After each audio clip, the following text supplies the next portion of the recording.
You're listening to The Scrimmage with Daniel Hargrove and Justin Domashevitz.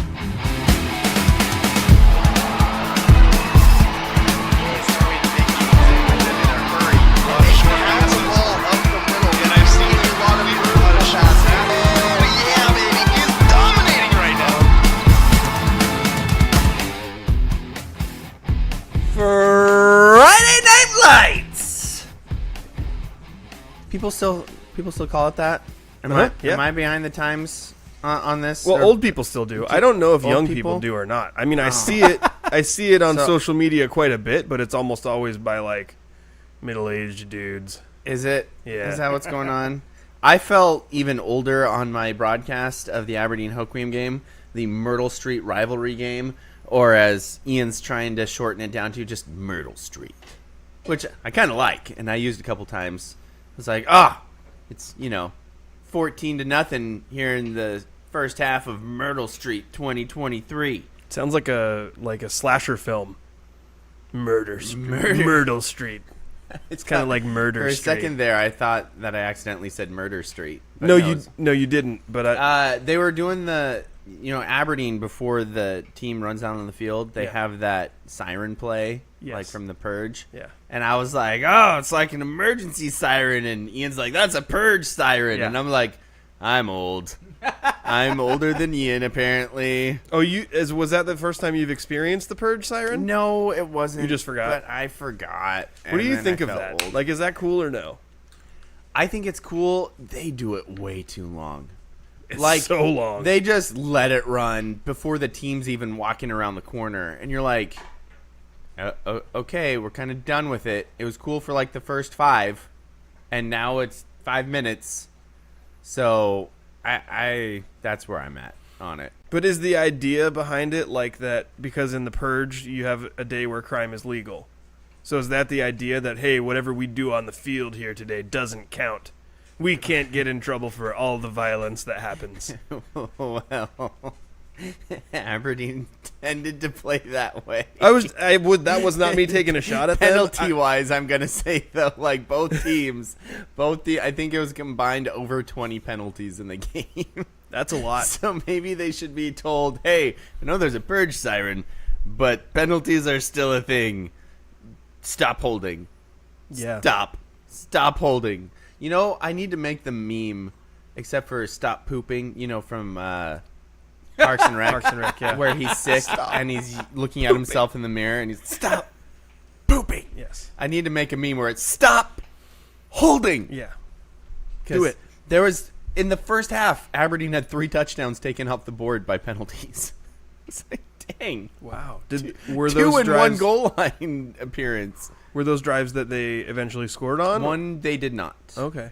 Yeah. Interesting. Yep. 1 they had, let's see, who was it? I think it was Micah Schroeder, I think, went into the end zone, and that was called back. And then 2 plays later, Patrick Walsh played. I can learn. So you know what happened. Patrick Walsh made a diving catch in the corner of the end zone, and that was called back. What happened was Aiden Watkins went to the refs before the game and said, hey, if anybody else scores a touchdown on my team, I need you to call it back for holding so that I can get the touchdown. Yes. Well, and he did. Yeah. 4 of them. Lots. But we'll talk about that later. Yes. Thank you to our sponsor. You're listening to The Scrimmage, by the way. I'm Daniel Hargrove. I'm Justin Domashevitz. That's Andrew Gross. Does Andrew have a camera over there? Yeah, he does. Okay, cool. He looks good in his camera. You know what though? Like setup now. His face, like his little screen that has him on it on the video, is like a quarter the size of ours. That's why I look so good. What's that say about us? Well, I'm very large, so I would look bigger no matter what. I want to say thank you to our sponsors, the Law Office of Jeffrey A. Domashevitz. No relation. What's the A stand for? And today, a new sponsor, Justin. We have a new sponsor. Spivey Realty Group is our new sponsor. Thank you so much for sponsoring us. They are our new Athlete of the Week sponsor. We are so stinking excited about where this is going to go. And it gets started today. And we are going to have a lot of discussion of who should be the Athlete of the Week this week. So what better time to start off a new sponsor of the Athlete of the Week than week 1 of the football season? And I'll just say, since we're on sponsor talk right now, Sponsor talk. Sponsored by Justin. I hope people understand and appreciate that when we have sponsors of this show, they are not doing it solely because they think that the advertising is going to bring them back revenue that exceeds the amount that they pay for it. Mm-hmm. They're not doing it because they want to support us. They're doing it because they want to pour something out into the community and support local sports. And so the way I've explained this in the past is that we exist. We don't exist to talk about the Mariners. We like to talk about the Mariners, but we don't exist for that. Nope. We don't exist to talk about the Seahawks. We exist to recognize local athletes for their effort and achievement. Yep. That's the reason why we do this. We're lucky enough to be in a place where we still have a local newspaper that covers sports the best they can. We have a radio station in KWOK that broadcasts football, basketball, and even sometimes baseball games. We want to supplement that by giving some kind of analysis and additional recognition to the kids, and just to make that experience cooler. So by supporting our show, you're supporting the local athletes in our community, and I think that's the way that I hope our sponsors look at it. And that means if you're a listener of the show, please, reach out to the sponsors and say that you, even if you're not looking to buy a home, like, reach out to Spivey, send him an email and say, hey, I think it's really cool that you guys support the Scrimmage. That's awesome because this is why it's important to me, like that kind of stuff. So absolutely. Thank you to our sponsors, and thank you to people who listen to support us as well. Now let's get it going. Since sponsor talk is done. Yeah. Sponsored by Justin. Sponsor talk. That could be a weekly segment. It could be. Sponsor talk. Sponsor talk by Justin. Let's get it going with the 2-minute drill. Let's go. Huddle up. Gotta hurry. Hey, 2-minute situation. 44 seconds. Hand the ball to ref. Gun do it right. 3 jet Buckeye on 1. The 2-minute drill starts now. Maybe I should be careful with our new sponsor of how I present this next question, or should I just be me? It's pronounced Penix. But yeah, no. I'm pretty sure. I don't think that's what Daniel was concerned about. I'm pretty sure Kevin's an alum of UW. And the way I want to read this is the Washington Huskies. But I don't know. Do whatever feels right to you. They opened their football season with a convincing 56-19 win over Boise State on Saturday. Michael Penix Jr. passed for 450 yards and 5 touchdowns. Justin, is Penix poised to pierce the top? No, sorry. To get the I was trying to throw more P's into the some sentence. extra alliteration. Yeah, I like it. 10th ranked Huskies back into the college football playoff picture. The Huskies? The deserters? The people who left the Pac-12 because they're just a little bit too good for that? Yeah. I hope not. Yeah.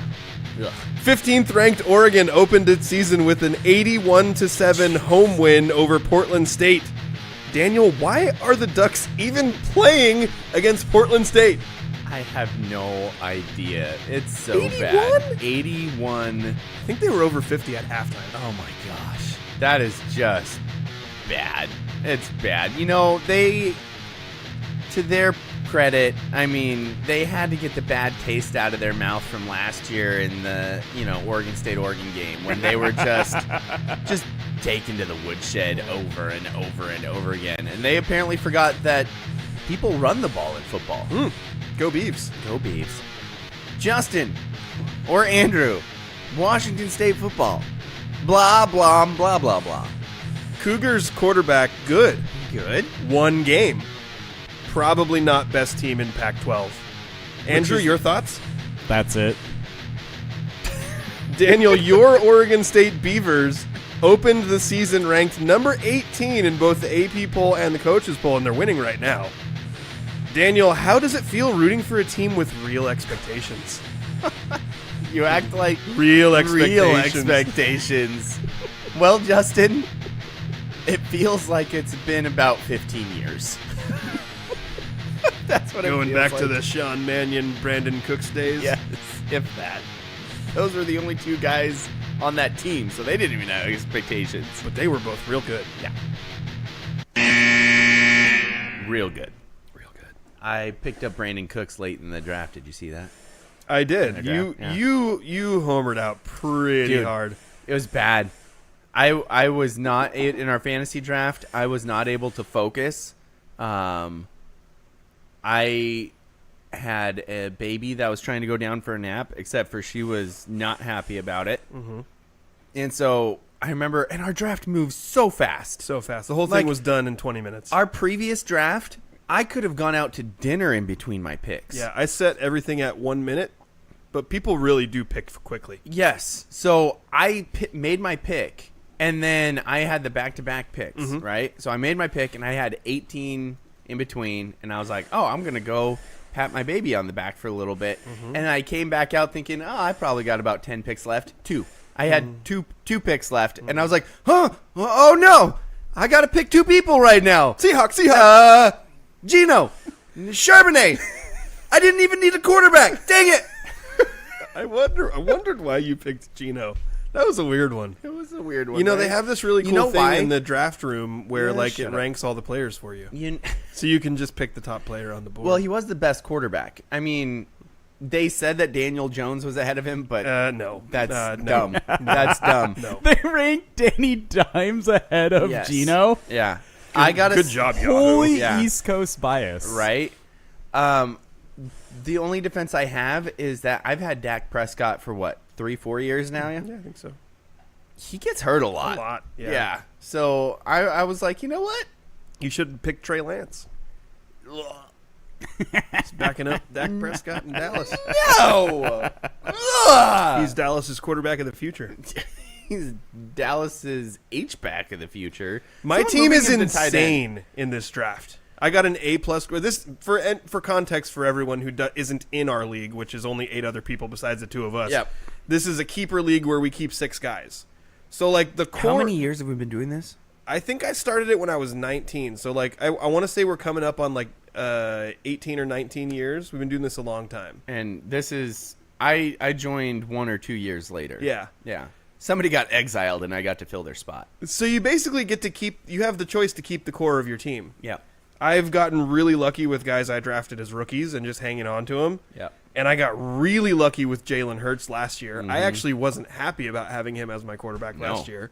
And he ended up being really good. Yeah. So I have Hurts, then I have Stephon Diggs, Deebo Samuel, and Tyler Lockett as my receivers. I am so mad about one of those. My starting running backs are Christian McCaffrey and Nick Chubb. What?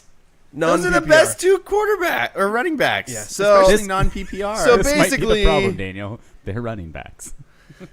Last year I finished in 3rd, and I also thought I had the best team. So we'll see what happens. And Daniel, you're the reigning champion. I am the reigning champion. I got on a hot streak late, but also looking at my team, I didn't know who to keep because I had like 4 of the best receivers in the league. Yeah. I had to choose between. I had to pick 3 out of the 4 of Tyreek Hill. Is it pronounced Olave? Yeah. Chris Olave and DK Metcalf and Tyler Lockett. So Does- I let Lockett go, and it pained me so bad. Does your league do you guys allow trades before the season or before the draft? I don't know, Commissioner. Do we? I think trades have to happen in season Okay. Okay. because there's no way to do it, as far as I could tell. Because we talked about that a Right. couple different times in the off season. Because it seems like You can trade you could have draft picks. traded. Well, I was just thinking if with that many good receivers, you might have been able to trade. If it was allowed, you might have been able to trade with somebody for something that you would want to keep. Yeah, you know what? I apparently am terrible at trading because not only did I have those 4 receivers last year, but I also had Travis Kelce and George Kittle, and I couldn't pull off a trade to anybody. Like, somebody trade with me, man. I want Tyler back. But I'll give you Tyler Lockett for Tyreek Hill straight up. I would have just kept him had that been the case. Is there anything else that you want to expand on? I did an all college football I like it because it was the opening week. And opening week. my Tar Heels won, but I didn't put that in because I figured let's just cover the regional teams. My favorite part about that the Tar was, Heels are a regional team now, I think, right? That's a good You know point. what? If the United States is a region, then yes, they are. Well, The American Coast Conference. Yeah, if freaking Stanford and Cal are That's so playing good. in the ACC, as Andrew calls it, the American Coast Conference. That's really then, good. Then yes. I did not come up with that myself. That was a joke I read online. But Boo! I thought you were smart. I'm just kidding. I came up with all Coast Conference myself. That but I works. like That's- America's Coast I Conference like American better. Coast Conference. That's good. Yeah, so Stanford and and Cal are headed to the ACC with SMU. And SMU apparently gets like $0. They were like, What so the like heck is 13 going years on? or something? they were so desperate to not be left behind in conference realignment that they were like, we need to get into one of these power conferences, and they weren't going to do it without making concessions.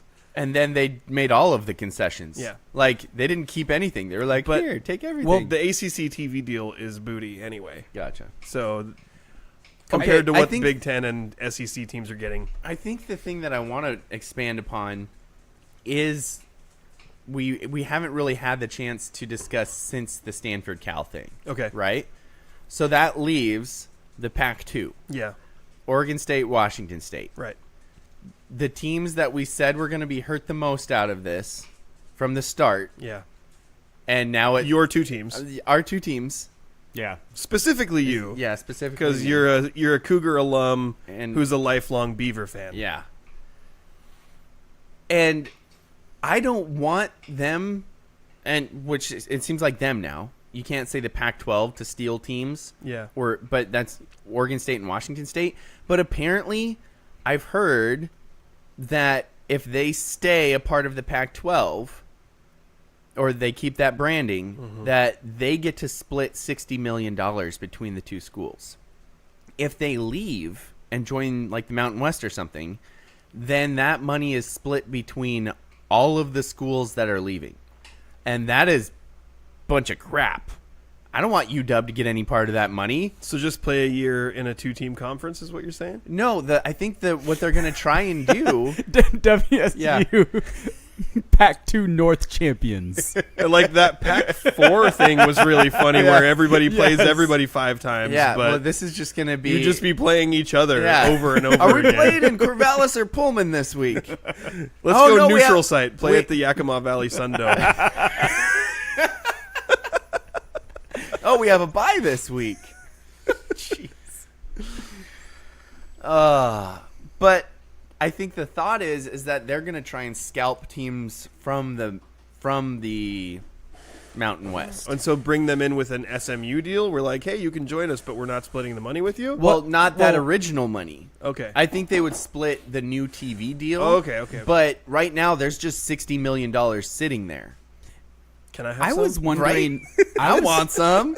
I was wondering if the whole Mountain West might say, like, literally just Say we're the Pac-12 we're the now? Pac-12 now. Yeah. Well, like it seems like the I'm problem just is guessing. there's an organization along with it. Like Yeah. the schools could do that, but that leaves like right. No, like I was all watching. all of the Pac-12 personnel should be fired. Well, I'm fine with that. Like that's including the refs. I would be fine with that, Especially I was- including the refs. So Oregon State's playing against Mountain West San Jose State right now, and they're up 21-3. And they had the commissioner of the Mountain West on during the second quarter, and they're like, "Hey, this is not only your first year as commissioner, but wow, what a time to become a commissioner when all of this mess is going on." And I'm like, "Oh yeah, you can't just take the schools. Like, there's that whole organization that's going to be like fighting and clawing to remain an organization."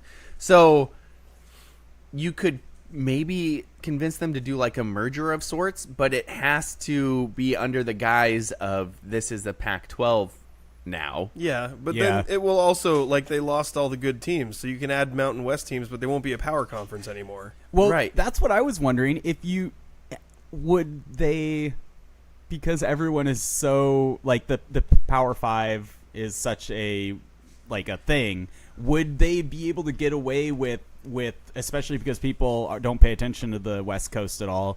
Will it just stay the same, and the Mountain West teams might end up getting more respect just because they have the name? Just because they have the By people who Pac-12 don't really brand. pay enough attention Yeah. to know that the Pac-12 is not what it used to be. Well, Right. or just never. So you know, Yeah. like, Like, they all always of discuss- all of the people who do the AP poll and the coaches poll. Yeah. They'd be like, oh, yeah, that Pac-12, Power 5 Conference. Gotta have at least 2 teams in the rankings. Yeah, exactly. Oregon State, number 9. But so that's the interesting thing, because otherwise I'm like, yeah, go to the Mountain West. It is an interesting but thought I want because that money. If it's going to be the same teams either way, right? How much does the branding matter of whether it's Pac-12 or Mountain West? You're talking about the same group of teams, right? Yeah, the branding doesn't matter For the conference itself. for the conference. I don't know, but for really the only stakeholders that it matters for is Oregon State and Washington State, because there's that $60 million floating out there. All the Mountain West schools are probably like, why don't you guys just join us? You have 2, we have 15. That's the other weird thing, is there's like 13 teams in the Mountain West. So they'd be the Pac-15? Yeah, but also get an even number of teams. What are you doing? Like, come on. Is there a good directional Oregon college? No. No. Okay. Like I think- Eastern, like Eastern. Yeah, I is- see what you're saying. No, I think the best would be Portland State or Portland. Okay. Those are the Yeah. 2 better teams of the and one lower. They're clearly not Not this year. this year. Ugh. Not Portland State. I was just like, maybe they just But do need they- to grab like a couple of really close teams and play a year as the Pac-12, because they wouldn't change the name because that'd cost money. Well, it brings up that question though. And then do you take all of the Mountain West schools, or do you just try and poach some of the Mountain West schools? And then leave them in the same position that the Pac-2 is in? Exactly, and then it's just a rolling Like, poop fest of just continuing to poop on the lesser division You'd need the Poopsmith. or conference, whatever the poop. Yes. Anyway, I don't know. Well, are you ready to move on to my favorite part of the show? I am, but I'm not, because I hate this whole Pac-12 thing. I'm gonna take and it easy I on hate you Oregon today. and Washington so much. I hate them so much, and the fact that they get to leave, especially Oregon, because as we mentioned last time, I was on so the badly show, wanted to clip your Eugene, Oregon rant and post it as a separate video, but Please I didn't do. have time. I still do it. So It is good. garbage. It was so good. my When I gosh. re-listened to the show, I was like, I almost had to pull my car over because I was laughing so hard at the way you just trashed Eugene, Oregon. It is horrible.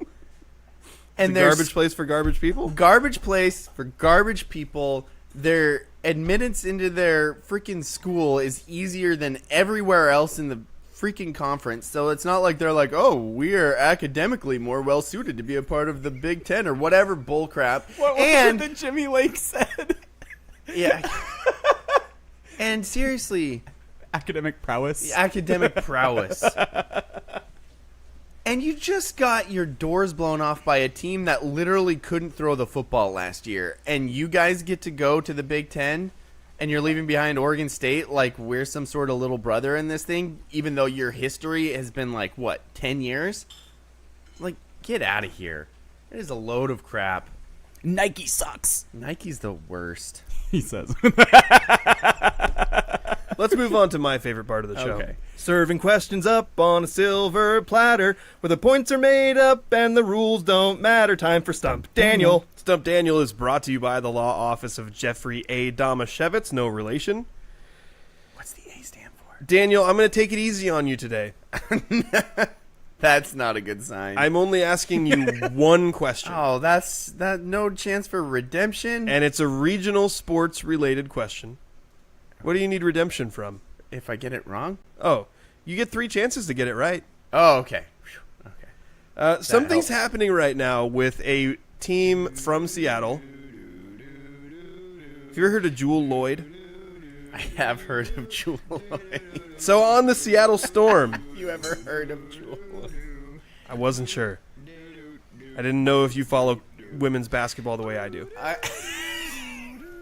Okay. Jewel Lloyd Real good. has 824 points this season, That's a lot. which is the second most in a season in WNBA history. She still has 3 games left, and I I feel would like Carly Freeman is still like outpacing her though. if I were to guess, I'd say in 3 games she's going to score the 36 points she needs to break the record.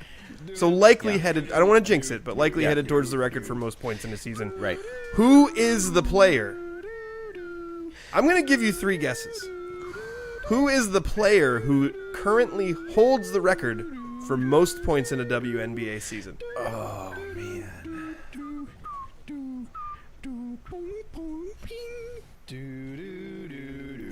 You're trying to think of WNBA players.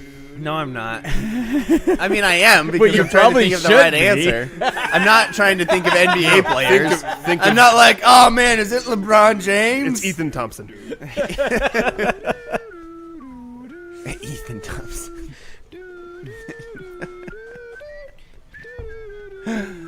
No, it's Trey Thompson, isn't it? Ooh, that's one guess. No, it's not Trey Thompson. I don't think this is right because I don't think this is the type of player she was. Sue Bird. Ooh, I'm sorry, Daniel. First guess, no go. It is not Sue Bird. I can't. I'm blanking on their names. Is this an unfair situation I've put you in? Yes. Weird. I apologize. This was not my intention at all. Isn't there like a Candace? Something? Candace Parker? Yeah, that. Is that your guess? Yes. I'm sorry, but it is not Candace Parker. I don't care. Terrible guess. Is it really? No, she was really good. Okay, that's But what it's I not thought. her. I think it's kind of a thing I'm supposed to say terrible Yeah. guess, whether it's a terrible guess or not. Who's that one who was like? She was like the goat for like forever. What was her name? It was something really. She had a cool name. It was like Leslie something. Lisa Leslie? That sounds right, but also I'm two not first sure if names. you're like just throwing that out there and she's like a broadcaster somewhere or something and you're gonna make fun of me. Well, he's Well, definitely I gonna don't make fun like of the you, fact Daniel. that you're looking up Lisa Leslie right now. Real person, real WNBA player. Okay, yeah, that's who I was thinking of. So I'll guess her because that's who I was thinking of. Ooh, I'm sorry, that is incorrect. Your 3 guesses are up. The Terrible answer, guess. obviously, is Diana Taurasi. Oh my gosh. And how did you not get that? Bad job by you. That is a bad job by me.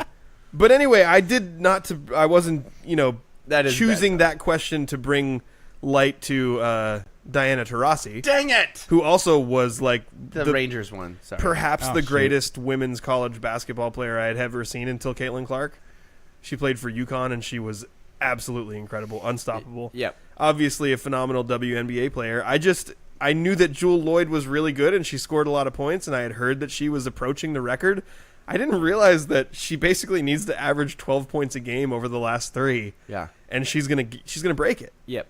So I just thought, She's- hey, let's bring that up. We do regional sports, but we don't talk a lot of Seattle Storm. Yeah. So let's we go, She's- on the women's side today. She's been just bonkers. She's on that situation where she was a good player for a great team or a great player for a great team, and then everybody else left/retired. And now it's like they're passing the ball around going, hey, Jewel, you want to score again? Please? We can't get the round thing in the other round thing. Yeah, that's a problem sometimes. And, it's very much the situation of when we played basketball with Ryan Freeman. We would just be like, it's really hard to get this thing in that thing. You do it. Yeah. Yep. And he did. A lot. And we won. Yeah. A lot. The league, in fact. We won the league. So I have a Division I champion basketball T-shirt at my house that I have no business owning. But I was on that team, kind of. Me too, kind of. Nah, you played a lot and had a role. I did have a role. I played You had a role. I played about 8 minutes a game, and my role was hit a 3-pointer every once in a while. Yeah. block out. Yep. Even though you're too short to get many rebounds, you can create opportunities for taller guys to get rebounds by putting a body on someone. Exactly. In fact, there were several times when Freeman got pissed off at the guys who were on the court, and he would bench someone. Yeah. And tell me to come on the floor because he knew that I had very little utility, but I would put a body on somebody. That's true. You would block out. I do remember him benching people and putting you in. It was one of the best things that I've ever seen. Because normally rec basketball is very like, come in, come out when you want. You know, we'll do some substitutions. Yeah. You rarely see one player on your team be like, you on the bench. Yes, that was a version of Ryan Freeman I'm not accustomed to in everyday life, but supreme confidence on the basketball floor. Yes. Anyway, enough about our lives. Who Yes. cares about that? Let's move on. We have one more segment before the commercial break, and we are going to talk a lot of local sports. I'm very excited. Yes. We have a lot of stuff going on there. Yep. We got a little Mariners segment here, and I don't want to linger here forever because I'm kind of annoyed, and the question I asked Andrew earlier is, am I allowed to be mad that the Mariners, who just broke the franchise record for wins in a month during the month of August with 21 wins, just lost a series 2-1 to the Mets, who are a dumpster fire who already gave up on the season? Am I allowed to be mad? Yes. Yeah. Okay, because I'm Absolutely. mad. I'm mad too. It sucks how they did it too, because their pitching, even in the game they won, their pitching wasn't great. Their first game they lost 2-1 Against a good pitcher, right? And that was with Julio. against a really good pitcher. With Julio out of the lineup. with Julio out. So that one you're like, whatever happens. The next one, Castillo got hit really hard, and then the bullpen tried to give it up multiple times too. Yeah. And you just kept coming back and kept coming back. Today's game felt like it was... I mean, George Kirby is having the type of season where he's in the race for Cy Young. So you are so unaccustomed to him having a bad outing that's frustrating, but also it was one of those games where you felt like there's a couple of different situations where, it's just not going to be today. Mm-hmm.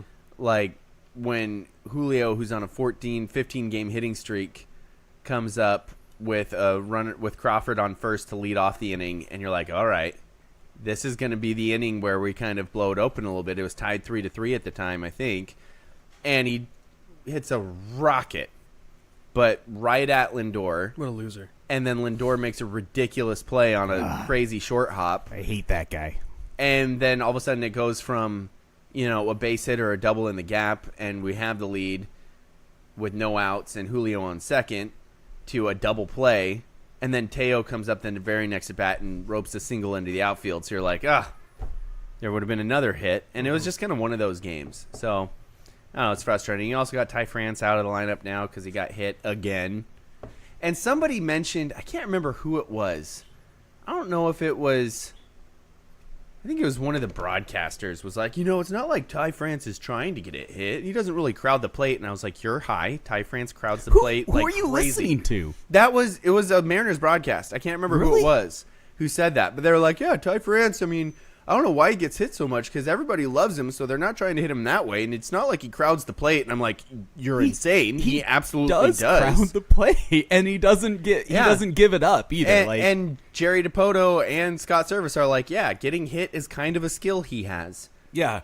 And I'm like, It's not a skill I want. If it's a skill you have, wear more freaking pads, dude. Go with the Barry Bonds full body armor thing. Full body armor on both arms, by the way, because he's out And today legs. because he got hit on the back arm. Yeah. And legs. Seriously. If I was playing baseball now, I'd be so much better because I'd have a shield. Yeah, you would. I'd have a full-on shield. You and I'd be love like, accessories, though. Yeah, I do. When you play sports. Yeah, it's true. You're an accessory guy. I am. Between the shields and all of the things holding his body parts on, Daniel Literally had 3 braces holding his right knee together. If cost were no object, it would be a 40-minute process with an assistant, Daniel getting ready for the game. Andrew, I'm just going to say, It's 40 minutes already. It's 40 minutes already, and my wife was the assistant.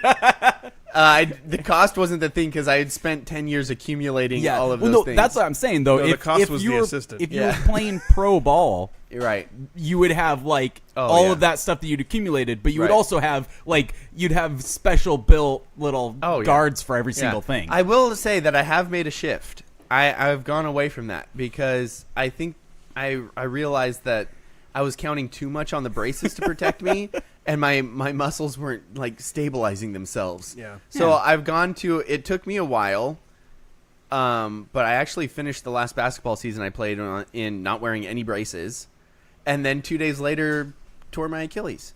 So Great, so perfect. then the rest of my body had a lot of time to heal. And you were probably healthier than you had been in a long time. Yeah. It is funny though, like when you finished are. the church league softball That's- and 5-on-5 without getting hurt, right? Good job by you. That's a good job. It is funny though when you become an adult who chooses to continue playing sports, Right. As you were and I was and Andrew was, which I don't know about Andrew and braces, but like overall the different sports and all the different injuries, you just accumulate a lot of things. Oh yeah. Like I have braces that I'm like, when did I buy that? I have like 4 different kinds of ankle brace. I've got compression socks. I've got arm sleeves. So like when my son the other day was like, hey Dad, my ankle's kind of bugging me. Do you think we could go to the store and buy a brace? And I was like, hang on a second. I got 3 choices for you. Let me go in my room real quick. Yes. I've got options. So part of this is because I really started getting into sports when I was living with Daniel. Yeah. But if I'm at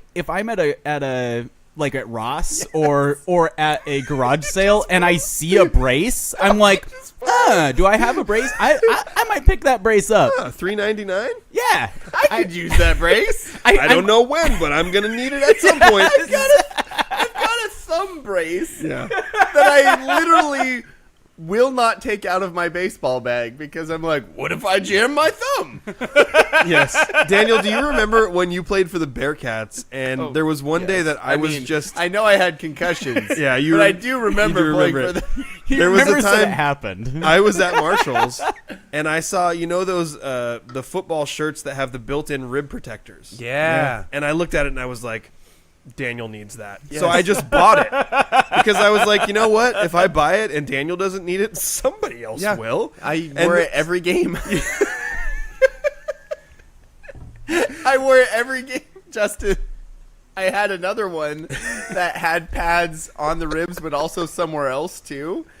And so I wore both of them every game. I was also very concerned when you decided to play for the Bearcats that you were going to get hurt. I remember you specifically screaming at me from. I don't remember it when it happened, but you told me after a game that you screamed at me from the press box to get down after a reception. Yeah, because you guys were playing against that Portland team Which who had that was- linebacker that was just a roided out maniac. Yes. And you ran like a hitch route, and he was screaming at you, and I was up in the press box. I was covering the game for the newspaper. By the way, you're not really That supposed was to back when there was newspapers. cheer or say a lot of stuff while you're covering the game as a media member. Right. And you caught the ball, and I saw that guy, but when the ball was released, sprinting towards you, and I went, "Get down!" I said it really loud, and everybody in the press box always looking at me like, "What are you doing?" And I was like, "Sorry, guys, that's my friend. I didn't want him to die." Oh, yeah. Like I said, lots of concussions. Yeah.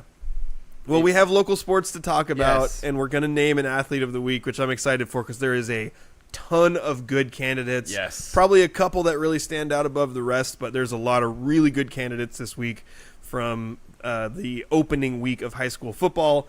But before we do that, let's take a quick commercial break. Do you have a legal situation and need someone on your side? Let the law office of Jeffrey A. Domashevitz be your advocate. If you've been the victim of medical malpractice, suffered a personal injury, or need representation with real estate law, small business law, or estate planning, let Jeff Domashevitz put his 29 years of experience to work for you. Call Jeff Domashevitz today at 360-612-3991 or visit domashevitzlaw.com. That's DAMASIEWICZLAW.com. During that break, I was showing Justin one of my former teammates, Ryan Jump, No relation, I don't think, to the Hoquiam jumps, but sent me a We picture. talked about this the week that you were gone. There's separate jump families, Exactly. right? There's Okay. an Elma jump family and a Hoquiam jump family, and he sent me a message that said, in case you forgot about the time you got gut shotted, and it's a picture of him looking on, and he's kind of going like, oh no! And it's me taking a shoulder pad to the stomach. You got folded, bro. While another guy is tackling me up high. Oh, the kids today would say you got folded. I got folded. Yeah. My son came home from practice one day and he's like, Dad, I doing this drill and I just folded this one guy. And I was like, what do you mean? And he's like, no, literally, like, folded him. Yes. Actually, you know what? Now I feel young because my response to that was absolutely folded when I saw the picture. So You maybe are I'm true- not an old person. You're a true youngster. yes. I was gonna say I don't know that I would use that, but it It Peyton accurately saying that described makes it. sense to me. I'm like, oh, nice. No, that was Mac. Oh, Matt, I what- said hey, something was booty earlier, which, by the way, I need credit for. That's a young person thing. I They thought say it was, things are booty. but do they still? Yeah, or okay, cheeks. cool. Cheek. That's cheeks, bro. Yeah, that's Oh, I'm gonna use that. That's cheeks. not the cheeks. That's cheeks. awesome. Just cheeks. The cheeks. Just No, cheeks. just cheeks. Not the cheat. The cheeks. The cheat. Oh no, you got me into strong bad voice. Now I'm right. stuck here. We need to get the local sports roundup. I don't know going. what to do. I gotta have a cold one or like a warm one or like any kind of one, basically. My brother just chimed in to let us know that we know that we're old because that's when you're worried about being young. Oh, Oh shoot. gosh darn it. You know what, Daniel? You can keep listening and commenting. But let's kick off the local sports roundup because I'm eager. Let's do it. Let's do it. Aberdeen's football team protected its home turf on Friday. Really nice turf, by the way. I like it. It's sharp. It's there By- this season. Dominating rival Hoquiam 36-0 in the 118th Myrtle Street Rivalry Game, or just Myrtle Street, or Murder Street. Senior running back Aiden Watkins led the way for the Bobcats offense with 110 yards and 4 touchdowns on 15 carries. Watkins also had an interception on defense. Grady Springer passed for 88 yards for Aberdeen and rushed for 67 more. Grizzly senior Xander Jump passed for 162 yards. Dominic Stansteifer led Hoquiam with 10 catches for 69 yards. Aberdeen's Marcus Hale scored the only non-Watkins touchdown of the game. Daniel was on the radio call, and he will have some more analysis after the roundup. Montesano avenged last season's loss at Black Hills with a dominant 44-7 victory over the Wolves at Jack Rottle Field. Take that, Black In Hills. Montesano on Friday, Bulldog senior quarterback Jackson Wilson passed for 158 yards and 2 touchdowns. Say tutties. Nope. Both to Bodie Poehler, one for 43 yards and another for 71. Bodie bombs. Wilson also rushed for 52 yards, including an 11-yard second quarter touchdown scamper. Poehler scored a third touchdown on a 6-yard run in the third frame. Tucker Eaton added 2 rushing touchdowns to round out Monty's scoring. Gabe Bodwell didn't find the end zone but led Montesano with 120 yards on 14 carries.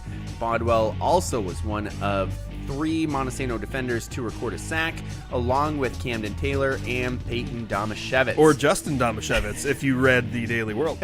Gabe Payala, did I get that right? Is Yep. it Payala? Okay.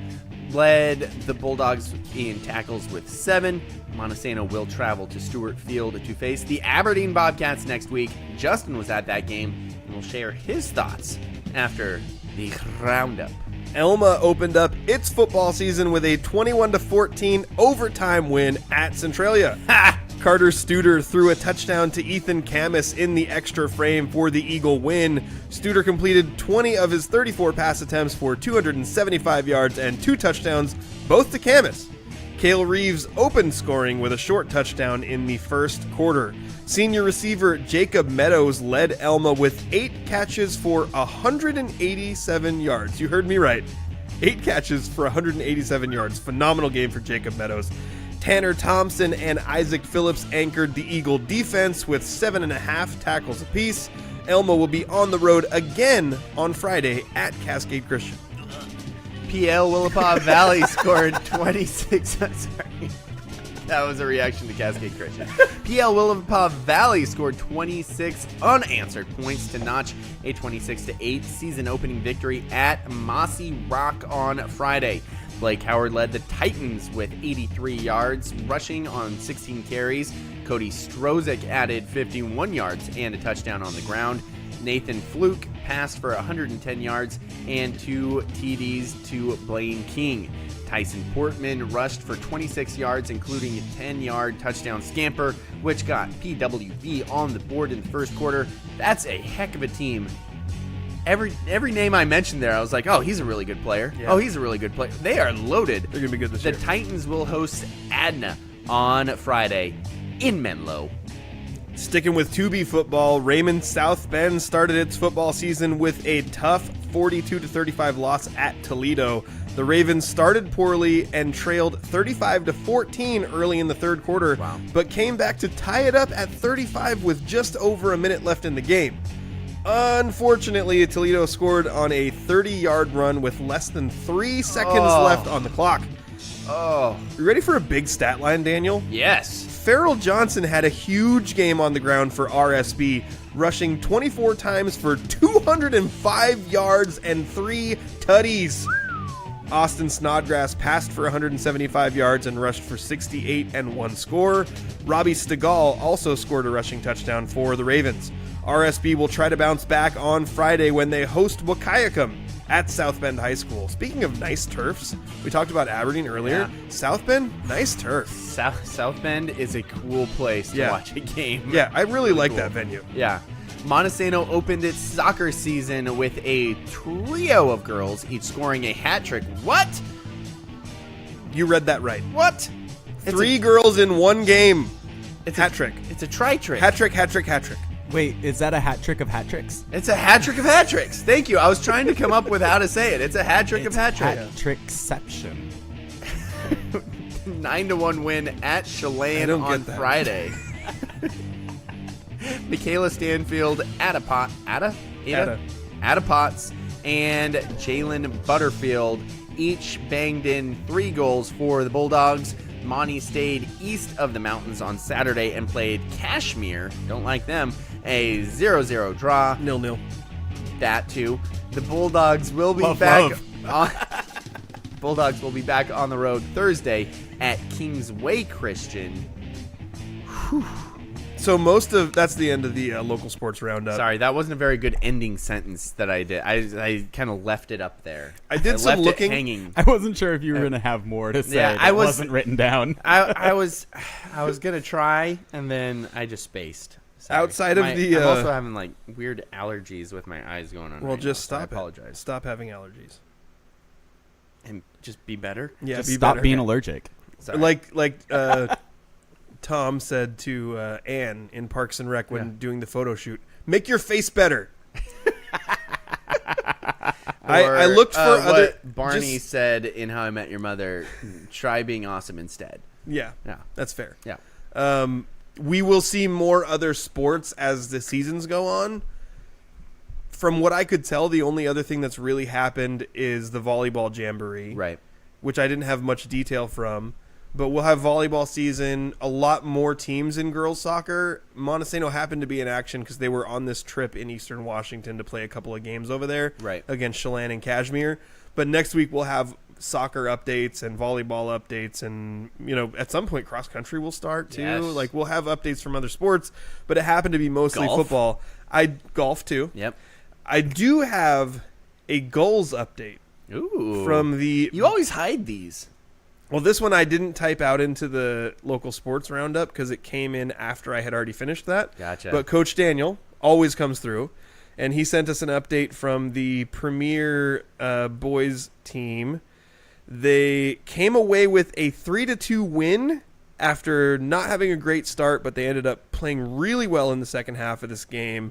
JB kicked it off with them with a goal with an assist from Luis. That's JB Fabian. We know about him. He's great. We talk about him all the time. Yep. Hebron scored a goal in the second half.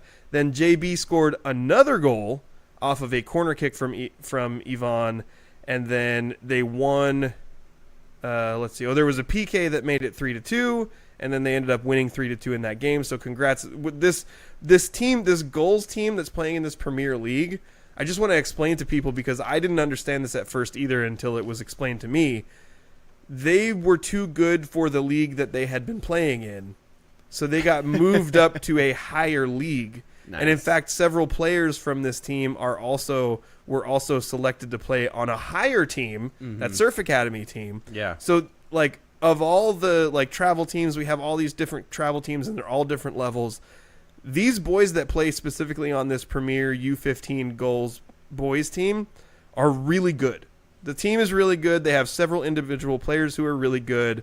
The player of the match for them was JB Fabian for scoring 2 goals, with an honorable mention to Christian, who ran the left wing all match, Yvonne, who ran the midfield all match alongside JB, and Ethan, who Coach Daniel described as a rock star in defense all match. Now, I'm going to say this to this Daniel, the one that's in front of me. Okay.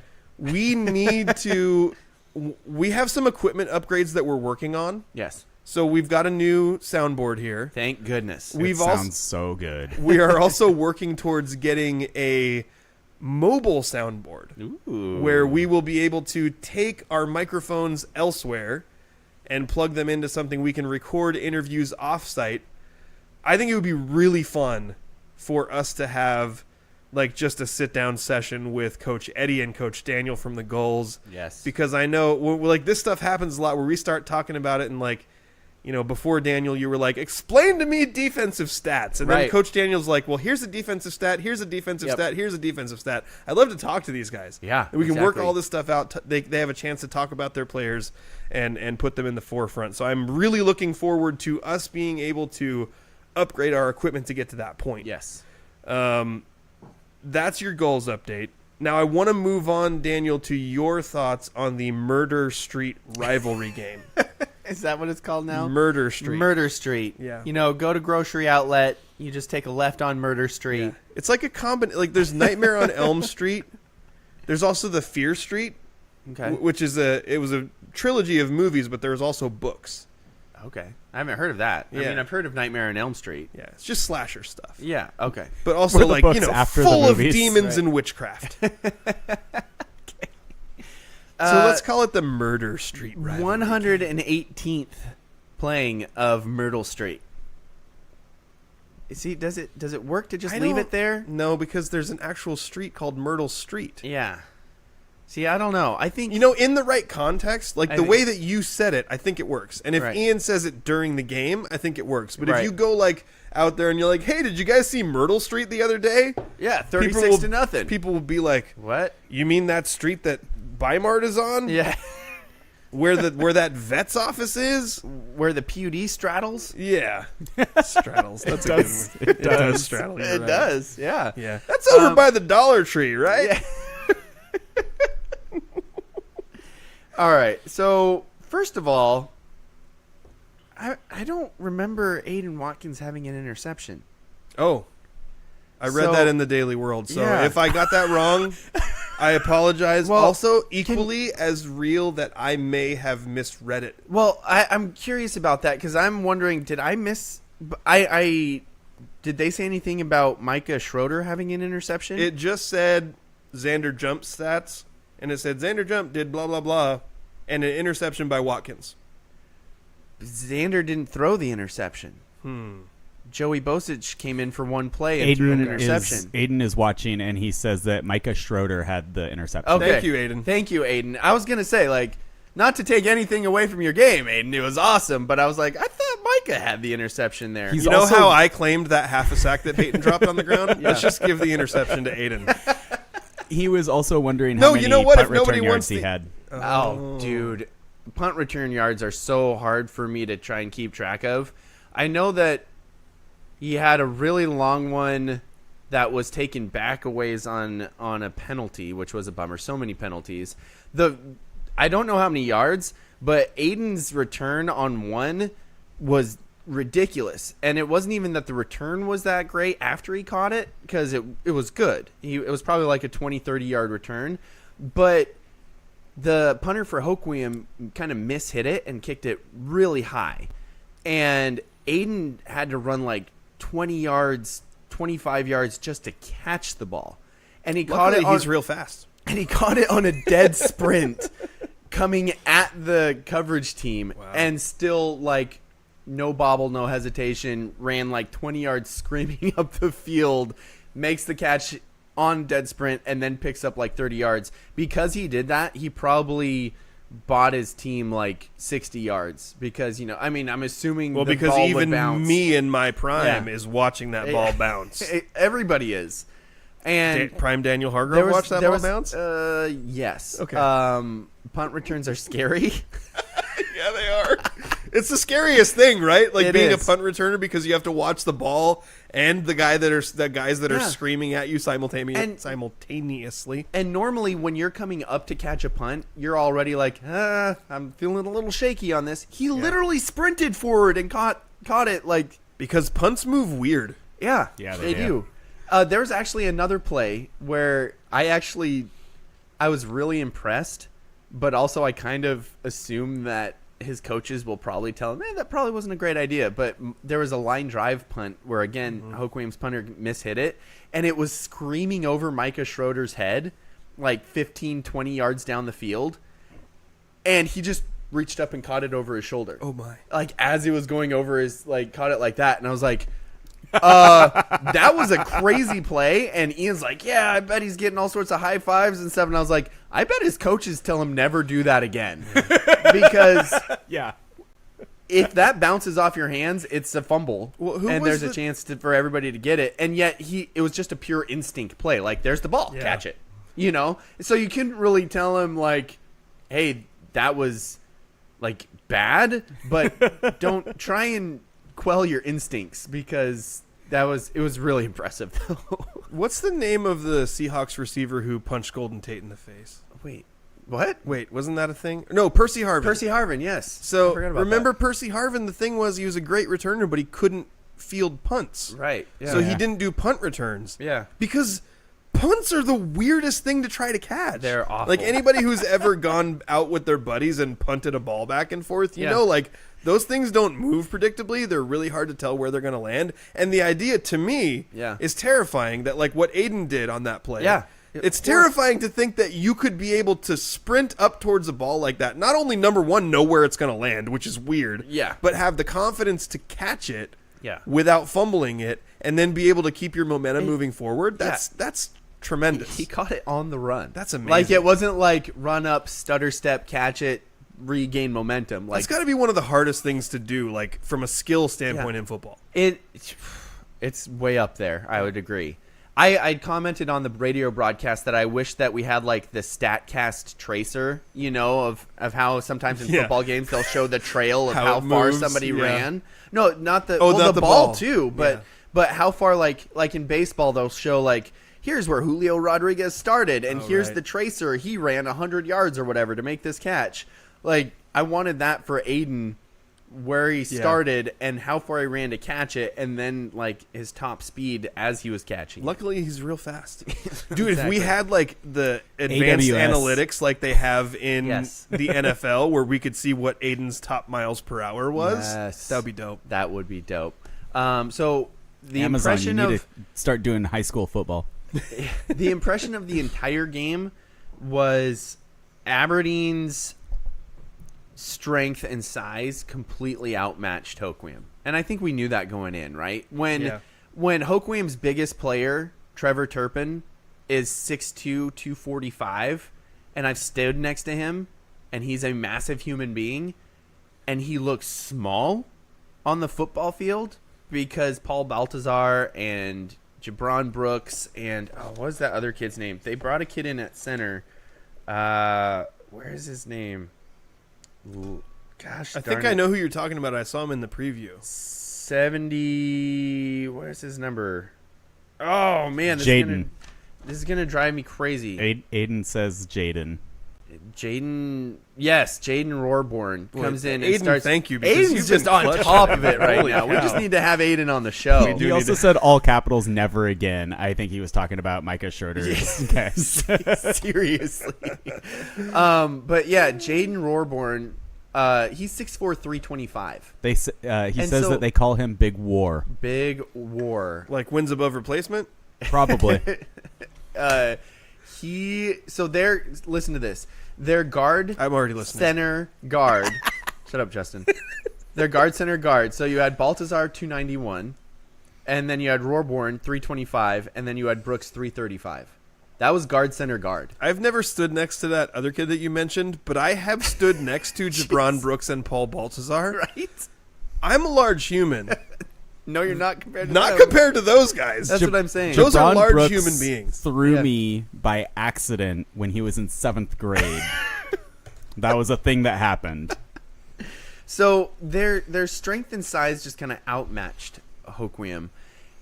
As to be expected, the first game of the season, especially when the first game of the season is a rivalry game, things were sloppy. Things were so sloppy. I'm really excited about some of the talent that I saw on the outside and the speed, because we knew that Aiden was coming.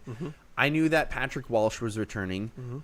He's better, though. I wasn't expecting the leap that Patrick Walsh took. I think he's going to be awesome. I this saw year. him on a Players to Watch post on Twitter, so I knew. Good.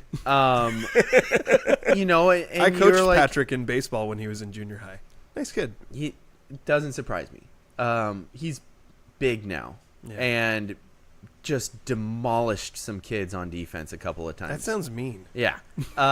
Marcus Hale, I was excited about, but you didn't get to see much of him last year because there was a lot of people in the backfield. Well, and he's a junior, so that He's a last year he junior was now. a sophomore. Yeah, and so he looks really good.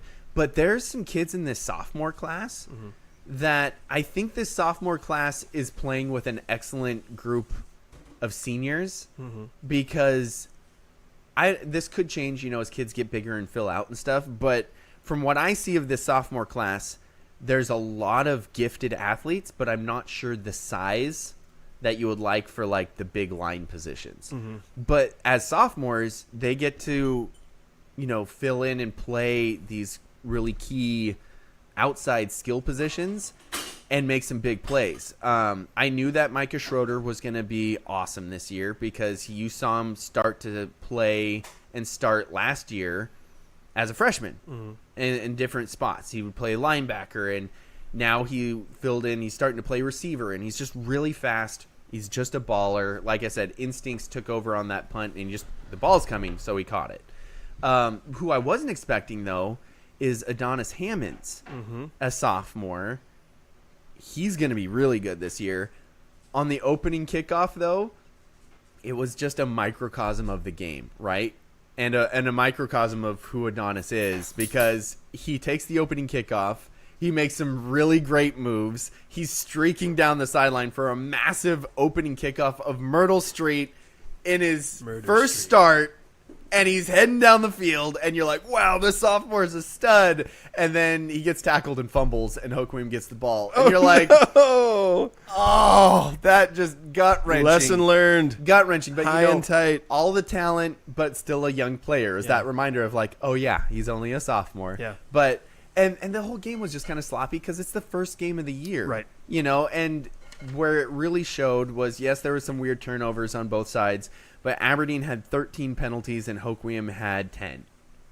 And honestly, I might have missed a couple of Hoquiams. Hoquiam might have had more than 10. But, I mean, there was a lot of penalties. So, lots to clean up for Aberdeen. Wow. They have all of the athletic... That's a crazy amount of penalties. Yes. Dude, the game lasted almost 3 hours. The overtime game for Elma and Centralia ended before... Murder Street? The Myrtle Street rivalry game. Like, it was... I'm sticking with Murder Street. Murder Street took forever this year, man. Took forever. Ian's going to hate this. Yes. So I think Aberdeen's got all of the athletic ability and talent to do awesome things this year. They've got some stuff to clean up. Yeah. Both sloppy play and penalty-wise. And if they do, then I think this is. I mean, it's kind of what we thought last year before all those injuries hit. Right? This is the team? This is a team that has the chance to go compete with Tumwater and WF West.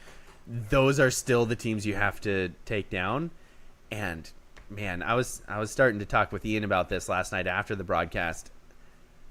I just think the local leagues would be better if Aberdeen-Hoquiam, Monte, and Elma were all in the same league. Yes, please. That would be awesome. That's what I think it should be. Agreed. And Our high school's gonna follow the college trend football. and just start jumping ship for random conferences. Did you get clarification at all? You said you were gonna mention something about.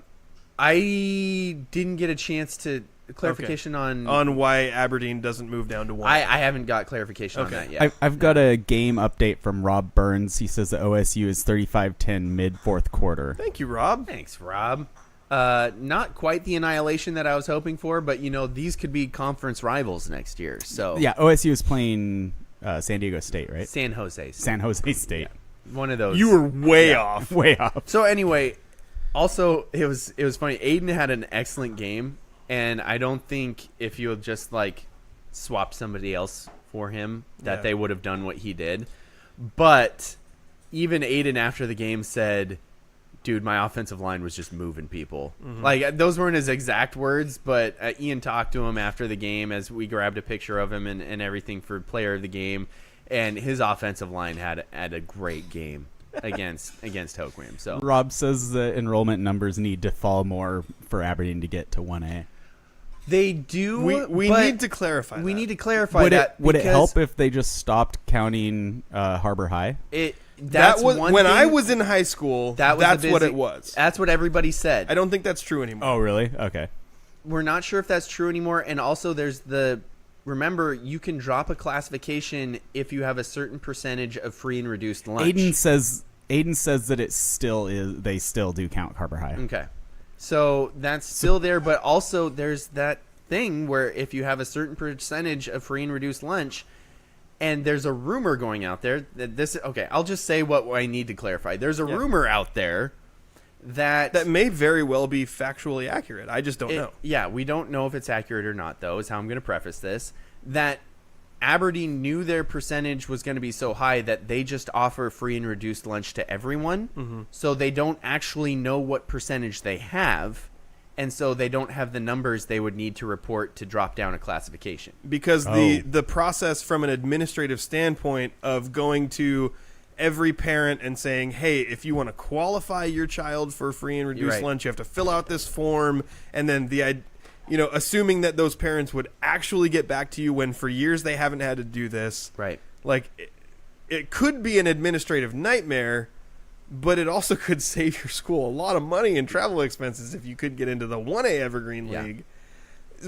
One thing we talked about before is at Toppenish, I was told, for example, the team that Montesano's football team beat in the state playoffs last year, Toppenish is a borderline 3A school who plays in 2A because they're just under the cutoff, and they qualify for that, so they play 1A. Yep. So they're closer to 3A than they are to 1A.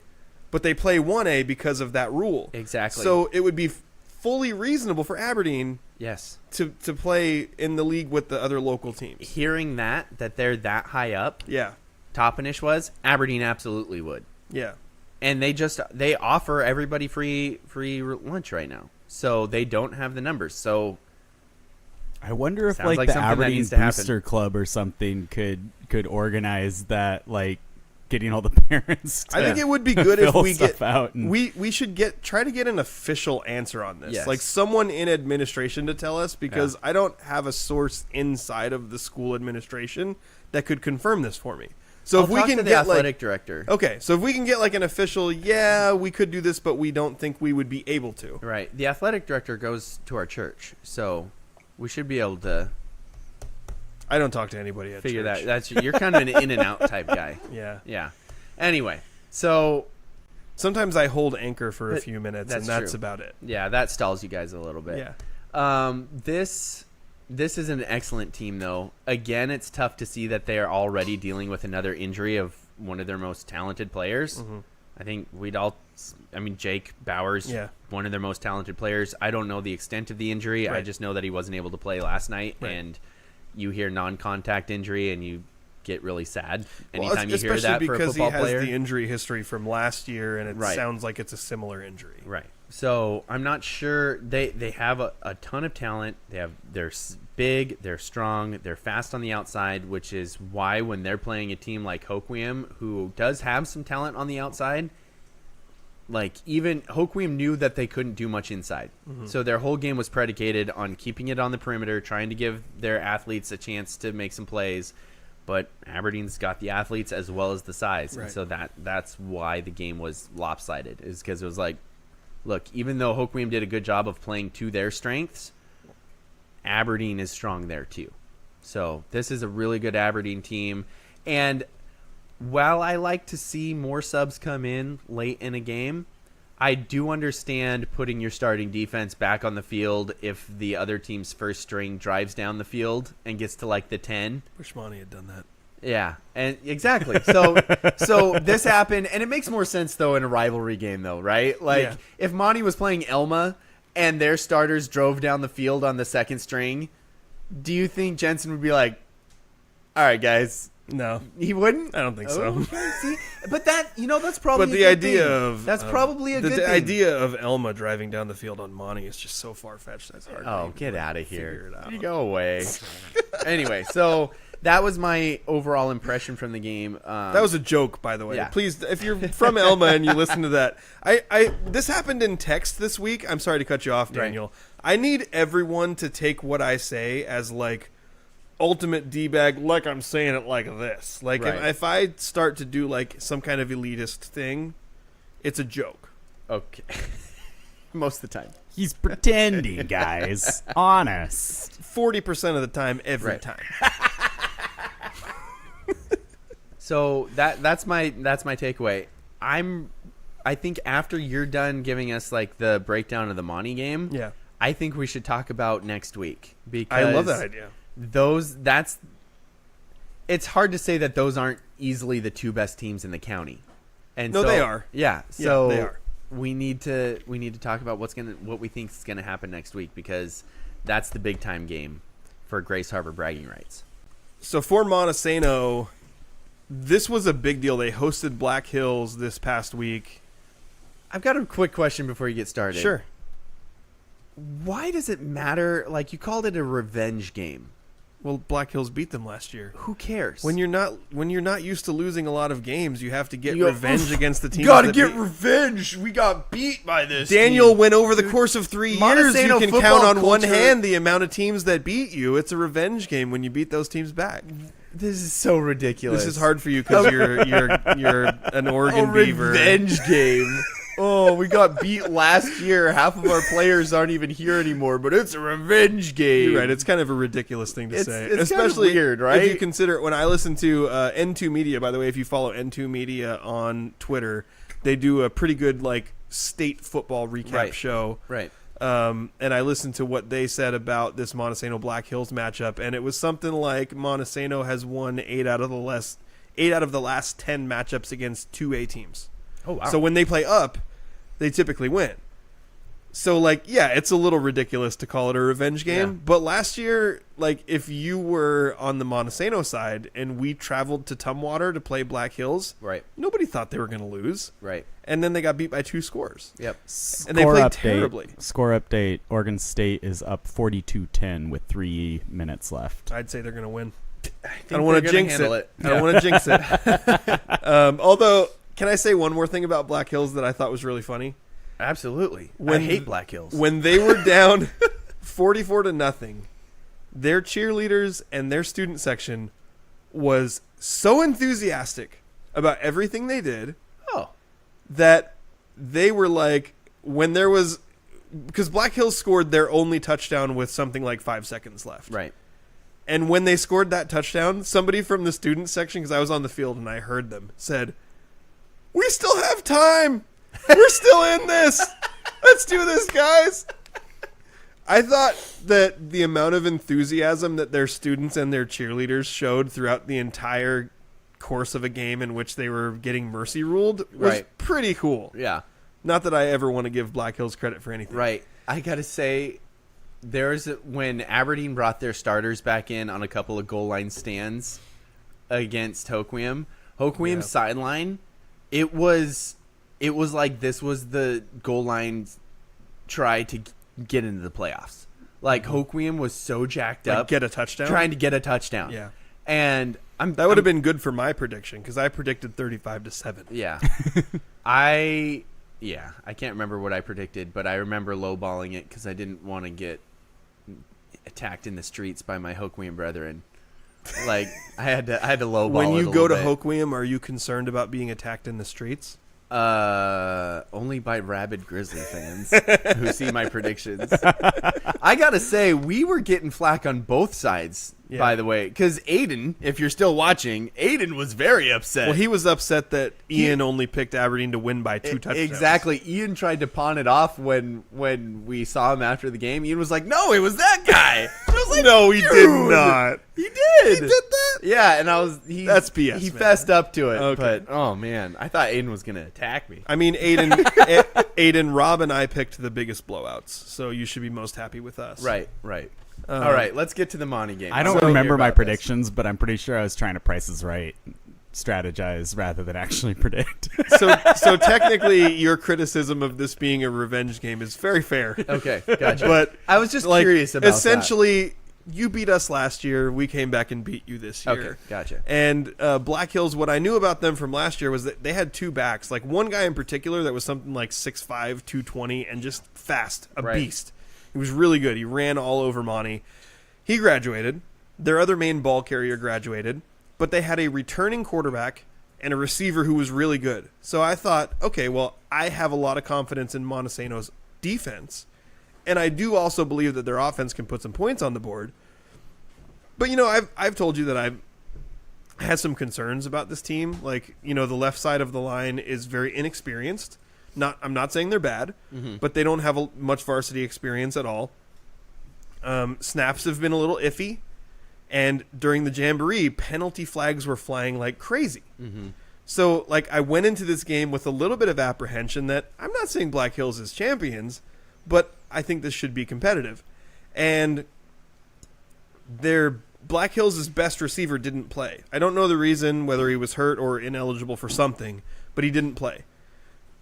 They had nobody who could run the ball. And a couple of receivers who were okay. Their quarterback could throw, but couldn't really run. Defensively, Montesano completely took them out of the game. I think Black Hills probably had negative rushing yards in the first half. And Monty went into the half up 31-0, I believe. After a Felix Romero field goal from like 37 yards out, which was pretty cool. So, Not to mention, there's a field goal in our game too. we're going to talk about Felix. I want to talk about Felix Okay. before we wrap this up, so don't let me forget. Okay. But the game wasn't really close from the beginning, and in large part, it was because the defense of Montesano shut down what Black Hills was trying to do on the ground so well. They did manage to get a few first downs passing the ball, but then all the advantage, all the yardage that they gained by passing the ball, they just lost it in the run game. So I don't know what the official stats were at halftime, but it's possible Black Hills could have had like close to 0 yards offensively. Yeah. They ended up with 130-ish yards, but about 80 of that was on the final touchdown drive against Monty's second defense. Right. And then some more of that came on the previous drive against Monty's second defense. So Montesano's starting Aiden varsity says that, defense Sorry. basically held Black Hills completely at bay. Yeah. Aiden says that Maddox, their best wide receiver, didn't have enough practices because of his summer job. Okay, so Oh, that wow. actually makes a lot of sense because he was there and he was suited. Okay. Like, not suited, he was there and he had a jersey on. Gotcha. Like, so So you he knew just from must the not have beginning been that he wasn't going to eligible. play, Yeah. Right. but that he didn't look injured. He was there. Gotcha. It's good to know that it's because of a summer job too, and not like Yeah. Yeah, But also that for guy sure. that guy's really good. Yeah. So I don't know how that would have impacted the game had he played. I don't think it makes up a 44-point difference. Probably not. But had he been there, that would have made a difference for Black Hills, because they basically couldn't pass. They completed a few passes, but not much. Right. They couldn't run the ball at all. Mm-hmm. So for Montesano, defensively, they just completely took Black Hills out of the game. So this is where I want to talk about Felix, because when you have a kicker who is capable of not only squibbing the ball the entire length of the field. Nice. So, he shoots these, line drive kicks that bounce right in front of the second line. Yeah. They bounce over everybody, and they still end up at the 10-yard line. Nice. And then when he decides to kick it deep, it's high, it has hang time, and it's pinning them back. Black Hills, in the beginning of the game, they struggled to gain yards, but they started every drive, inside their 25. There's a couple drives that they started at the 10 or 15. Because Felix had done such a good job of shifting the field, whether it was as a kicker or as a punter. Because that's the other thing. Felix is a heck of a punter. Nice. When you have a kid who has a boot like that, it just pins the other team deep so much. And Black Hills could never get out of that. So offensively, I would say Gabe Bodwell probably was the driving force that made the offense go. I think we said he carried 14 times for 120 yards. Montesano did explosive plays really well in this game. They didn't really always have the grinded out, I'm going to get 4 or 5, 6 yards here, but they did explosive plays really well. Right. Gabe had several of those. He's big, strong, fast. In the open field, Gabe is a problem. He's almost impossible to tackle with one person. So that was a big deal. Bodie Poehler, 3 touchdowns on 4 touches. He carried twice, caught 2 passes, scored 3 times. This is pretty incredible. We talked about he had a 71-yard and a 43-yard touchdown catch. Yeah. He also had 2 carries. One of them he got stuffed at the line. The other one was a 6-yard touchdown run. Yeah. Tucker Eaton, I was really happy to see him be able to get some action. The 25-yard touchdown run that he had was a bounce out. And when Tucker is able to get towards the sideline, he has great breakaway speed. So when he starts moving towards the end zone, you might think, hey, there's a couple guys who have a shot to get him. But by the time he is getting within 10 yards of the end zone, you're like, oh, those guys they have no chance. Right. So I was really impressed overall with Montesano. All the different guys they had who carried the ball and caught the ball. Mason Rasmussen had a good game receiving as well, making a couple really, really nice catches. The one thing I think that stood out the most about Jackson Wilson, the quarterback's performance, is that the first couple of throws he made were great throws, but also with great anticipation. Because as a quarterback, it's easy to throw to a guy who's open. It's harder to throw guys open. Right. His first completion that I can recall was to Mason Rasmussen, and it was a play where I think it was a post or some kind of an in route. But when Jackson released the ball, Mason wasn't really open, but he knew where he was going to be, and he threw to that spot, and he threw it perfectly, and he threaded the needle. The second throw was a bomb to Bodie, in which the Black Hills corner did a pretty bad job of getting his hips around. I'm going to go ahead and give Wilson the credit that he noticed. So when he throws that bomb, Bodie's actually kind of close to in line with the corner. Yeah. But by the time the ball lands, and he hits Bodie perfectly in stride, so that if he throws it 2 yards further back, a more conservative throw, Bodie might have still caught it, but it wouldn't have been a touchdown. Right. Because he hits him in stride, he gets all the way to the end zone. So I'd give Jackson Wilson a lot of credit for that as well. Also on the defensive side, I mentioned the sacks. Camden Taylor had a sack. Gabe Bodwell had a sack. I had a sack. In case that joke is lost on anyone, in the Daily World article, it gave me, Justin Domashevitz, credit for the sack, when in fact it was my son, Peyton Are you Domashevitz. sure? I was on the sideline the whole time. Is it possible run out onto I the could have field? run out onto the field, tackled the quarterback, slipped off into the woods? That Xander would Jump. be a very douchey Montesano parent thing to do. Well, I might have just done it then. Xander Jump got sacked by the official. Really? And yeah, I think is it the umpire, the one in the backfield that doesn't have the white hat. First of all, the dude hit him with the flag. Guy hits Xander got hit with the flag, and then he's trying to run away. I can't remember who was running away from him. Man, they shouldn't be throwing flags at the players. Legitimately. Yeah, like it hit him. It got stuck on his shoulder pad for a second. And then as he's trying to run away, I can't remember if it was Patrick Walsh or it might have been Aiden. I can't remember who it was, but somebody was chasing. Who was it? Aiden. Who was it? But he ran into the official, and then he got sacked. And I'm like, well, he was probably going to get sacked anyway, but you didn't even give him a shot there. Yeah. That was the one thing, too. Hoquiam had a couple of shots on bombs where the receiver looked like he had a step or 2 or 3 on the corner, and Xander wasn't able to hit him in stride. And by the time the ball got there, the corner or Patrick Walsh, I can't remember the quarter's name. It was a Talathian Warnes or Patrick Walsh were able to recover. Mookie. Yeah. What? Mookie. Mookie, is that what you call him? Talathian. Although I think I've heard he may prefer to be referred to as Talathian. Gotcha. Okay. But Either way, when they were Mookie able to was a recover. grade school football player, he was playing against my son's age group, and Okay. so I knew him as like this tiny kid Still who was small. just phenomenally explosive. Yep. And just a really good athlete. And he also he's a state level. I think he was 4th in state, 3rd in state in wrestling. Nice. Really good Yeah, athlete. I remember that. Really Yeah. good athlete. Nose for the ball. Yeah. Absolute nose for the ball. At first, when you see him on the field playing corner, you're like, I don't know, man. Like, tall receivers. And then he just is always making plays. And you're like, oh, that's why he's on the field. Yeah. Because he just makes plays. Yeah. Aiden's wondering what quarter. Oh, man. Aiden, you should just know. Like, It was the... get inside Daniel's mind. They were heading away from the river. So I want to say it was like 2nd or 3rd quarter. He also says ta, not ta. No, it was Talathian. Is that what he's saying? Talathian.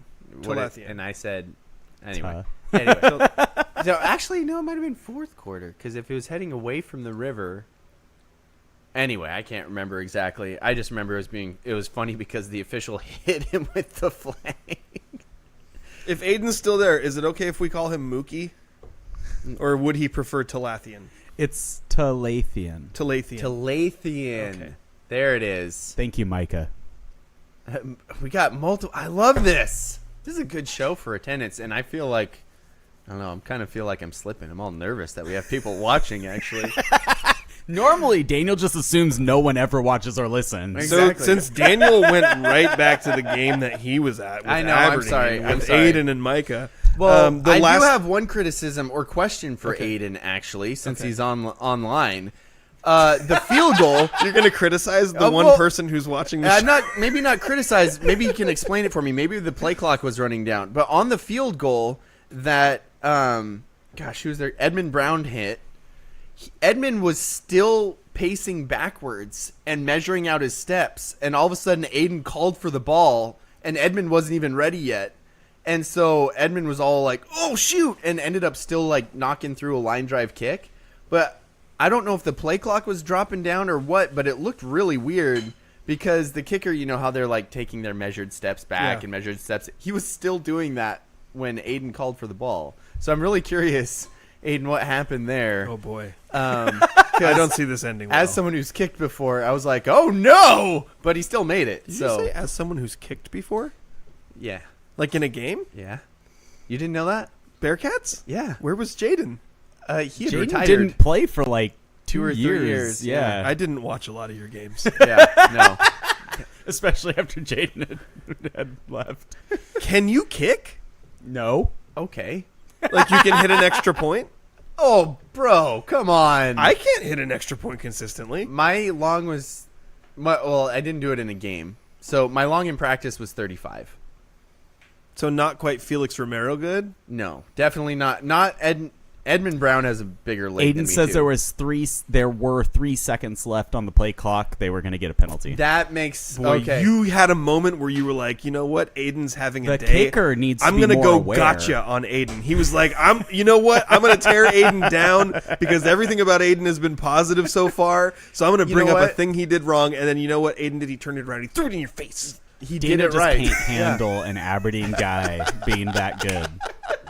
Classic Salty Grizzly. I'll take it. I'll wear it on that one. I'm glad that I thought that the play clock might have been an issue, because otherwise I would have been like, what are you doing? But I tempered myself there a little good bit. job. Next week.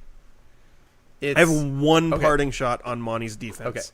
Okay. Gabe Pahala, Yes. who is a junior middle linebacker, led the team with 7 tackles. When you lead the team with 7 tackles, that means that you had a pretty good, solid spread of who else had tackles on the team. I know my son plays linebacker as well. Yeah. And he was saying, man, I would have had way more tackles if our defensive line wasn't so good. Because the defensive line was swallowing up every run play and not letting the ball get to the linebackers. But I want to give a shout-out to Gabe Pahala as a junior who's really seen his first starting action as a varsity player. He did a phenomenal job. Right. And I think that's going to be that linebacking crew, Yeah. that's going to be a big key for the Bulldogs, I think, this year. And If the defensive line doesn't hog up all the tackles. well, that's a great transition into the talk about next week. Okay. Because if there was ever a matchup that Bulldog defensive line, which I have been hyped on since they were sophomores, Yeah, starting together as sophomores and now starting together as seniors. Camden Taylor, Gabe Bodwell, and Tyler Johansson. Johansson, not Travis Johansson, Tyler Johansson. Yeah, that's another. They are- sorry, Daily World, a little goof up there in the preview. Yeah. They are monsters.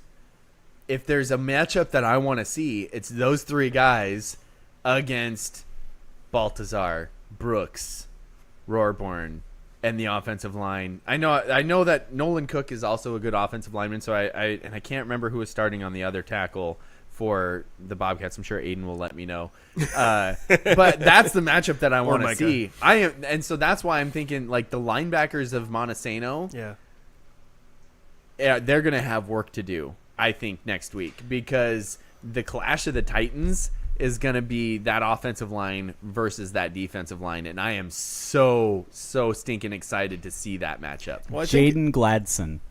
Was the other tackle. Yeah. Who'd that come Micah. from? Micah. Micah. I was right. You said it was going to be Aiden. Micah won. You said, dang it. So I think when you have 3 defensive linemen on I the need front. to ask Micah how to pronounce his last name, too. Is it Schroeder? I was saying Schroeder, but I'm not positive on that one. think And it's I even Schroeder. coached him in baseball. I think it's so Schroeder. I think it's Schroeder. Yeah. Yeah. I'll probably be right again. Anyway. So when you have He says yes. kids the size, why are you celebrating? I was right.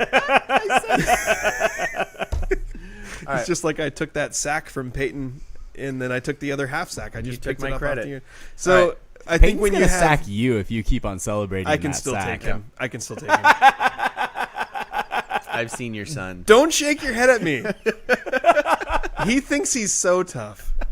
Anyway, I think when you have a defensive line who's 6'3" to 6'4" across the board, Yep.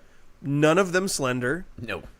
big beefy kids. I think Camden is the biggest, and he weighs about 240. Yeah. Which Tyler's not far behind. Which I got to say, 6'2", 245 looked small against the offensive line. But he was by far the biggest Grizzly. But that's kind of my point, is that, like, when you have 3 guys, you don't go into a game thinking we're generally going to have a size disadvantage. Yes. But then you're going up against these 3 guys in the middle of Aberdeen's line who are just massive, like Huge. Obviously anchored by Jabron Brooks and his 345 pounds or whatever he is. Yeah. But Paul's up in that. Is he high 200s? You said. They have Paul listed at 291, and Coach Bridge said before the game to Ian and I that they lied about Jabron, and if you think he is actually only 335, you're probably wrong. His Twitter account says 350. I'm pretty sure. Okay. So I don't think that's a lie as much as just like, oops, we made a typo. Yeah. But Paul Baltazar also is like a legit 6'5". Yeah. Like, I walked by him the other day. massive. He's huge. Yeah. Like, just these are large humans. Yes. So if you're Montesano's defensive line, you don't unless you're playing like last year's Eatonville team, which was freakishly big, you don't generally think you're going to be going in with a size disadvantage. And they'll have other advantages, like they're quick, they're fast, they're strong. Yeah. But like the middle of that line for Aberdeen is so big. Yeah. You know what? I wish we have got some Aberdeen kids watching. Yeah. We know a lot of the Monty kids. Yeah. Dude, what if we have a show where like both of those groups are like in the chat at the same time? That would be cool. That would could be dangerous too. We might have to like create some chat guidelines Last that we've week, never thought about before. When we did the scrimmage after dark, Yeah. Several of the Monty kids listened to the show or watched it live. They just Gotcha. didn't chat. They just didn't jump in the chat. They got to engage a little bit with us. It's frowned upon in their culture. That's true. I'm really excited about that. So then it becomes that second level, right? So then if that's kind of a stalemate and not either side winning, that like if those two, the defensive line versus the offensive line, if that becomes like, okay, there's a hole opened up, but it's not gaping, or the linemen for Monty are able to, not let the linemen get to the second level on the blocking, then it becomes that next matchup. Yes. Because which is just as a quick note, and you keep with what you're going. Yeah.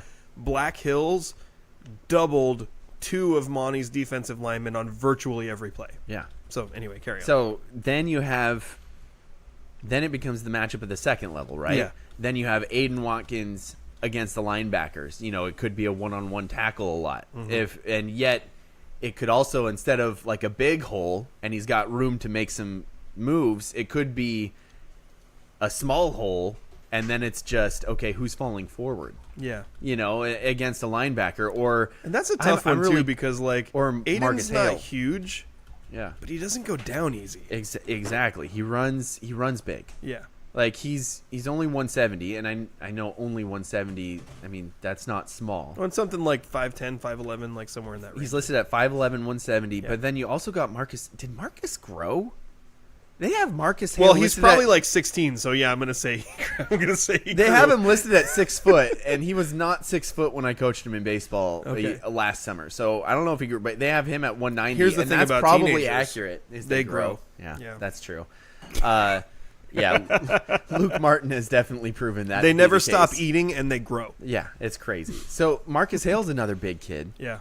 And so him going forward, and I'm a little surprised that Micah was on the outside because I was picturing him as like in the backfield too. So he might get some opportunities in the backfield. Well, Marcus kind of got stuck at tight end last year because they had so many backs. Right. I think in the backfield is more of Marcus's natural position. Exactly. And I think that's where he's going to be very effective this year as well. And I think that I was also surprised at how well Micah Schroeder did on the outside because I've always thought of him as more linebacker, maybe running back, fullback type kid. And yet he showed some excellent hands, not just on that punt, but also on as a receiver as well. And so it's going to be that second level matchup is going to be very interesting. And then on the offensive side of the ball for Montesano, I'm curious to see because I assume with more experience across the board that they'll try more passes down the field than Hoquiam did. And so I'm a little curious to see Jackson the back Wilson end. can throw the deep ball. Right. And so I'm curious to see the back end of Aberdeen's defense, which did well, but a lot of it was recovery on underthrown passes. And so what happens when you don't have the time to recover on an underthrown pass? They have the talent, but that was a little part of the game that I think was a little sloppy as well. But maybe they would hone it in when they feel like it's necessary. Or maybe they were like, yeah, we know. Maybe they're playing so far forward, because everything was in front. Right. And so maybe there'll be a little bit. But it's another part of the game where you have this clash of the Titans up front and then really interesting matchups as you go back from there in the second level and the third level. Well, there's no escaping the fact that Bodie Polar's reputation is the deep ball. Exactly. Like we saw this last year, too, when he was a junior. He got hurt. He had a rib injury around mid-season. But that Aberdeen game was basically Bodie bombs. That was the only scores they had pretty much were Bodie bombs. I think it was just all long touchdowns. Yeah. Whether it was a Bodie bomb or some other stuff. I think did Bodie have 3 touchdowns that game? I think he did. Yeah. Like it was pretty much Aberdeen and Monty shut each other down except for like 3 bombs to Bodie. But while you see Bodie running deep balls, don't sleep on Mason Rasmussen's speed. He might be one of the 2 or 3 fastest kids on this team. and for Montesano. Right. And then also coming out of the Y, the tight end spot, Tyler Johansson, like he's kind of a Bowser from Mario Kart. Where like he might not start the fastest. But he's really strong. He's huge and he's strong. Yeah. So like when he catches the ball and he's in traffic, he's getting yards anyway. Right. Because he'll drag people and he'll cut up field.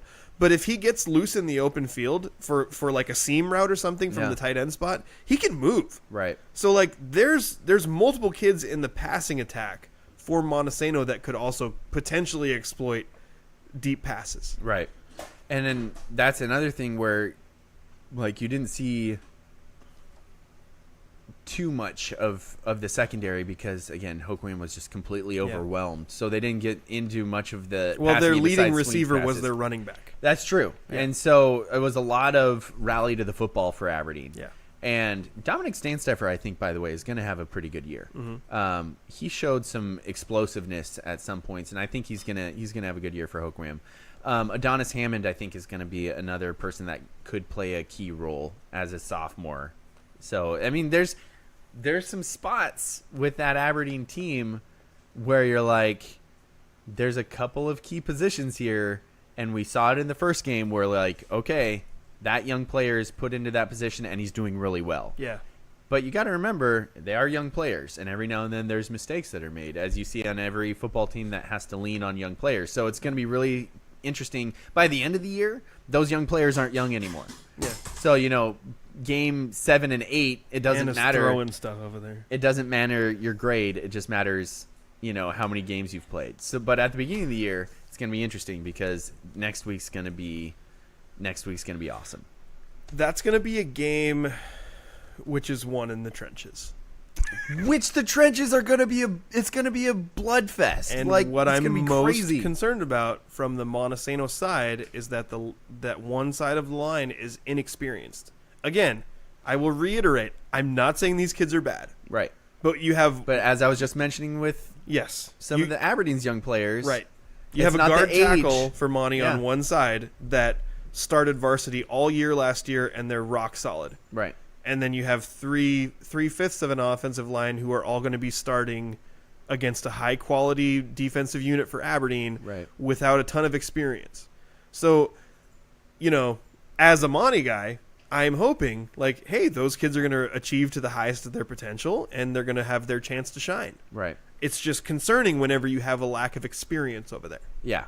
And it's especially concerning when you got Paul Baltazar like throwing people. He's real big. There was one play I loved it. It actually ended up being positive yards for Hoquiam. It was later in the game, so I think Paul was the only really big guy on the line.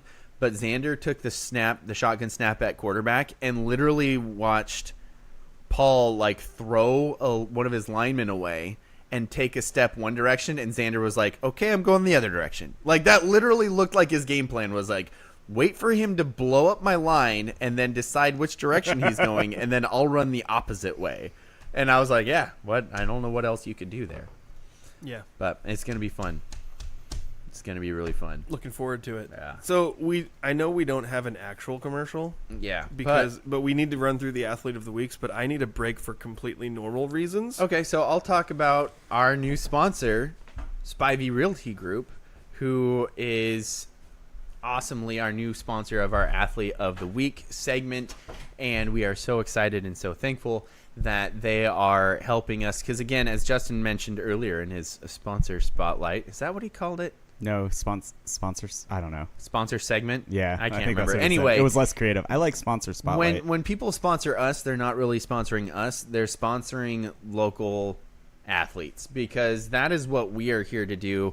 As Justin mentioned, we like to talk about the Seahawks and the Mariners and college football a little bit just because we are fans of those things too, but our real purpose is to be able to talk about the local high school kids, the local athletes, if it's not even high school, if it's the Gulls, or if it's in the summer and we get a lot of more like youth track and all-star teams from Elma and stuff like that. But we want to be able to cover local sports, and the big part of what we do with that sponsor-wise is our Athlete of the Week. And so we are so excited that Spivey Realty Group has stepped up and decided to help us support local athletes in the way that we can.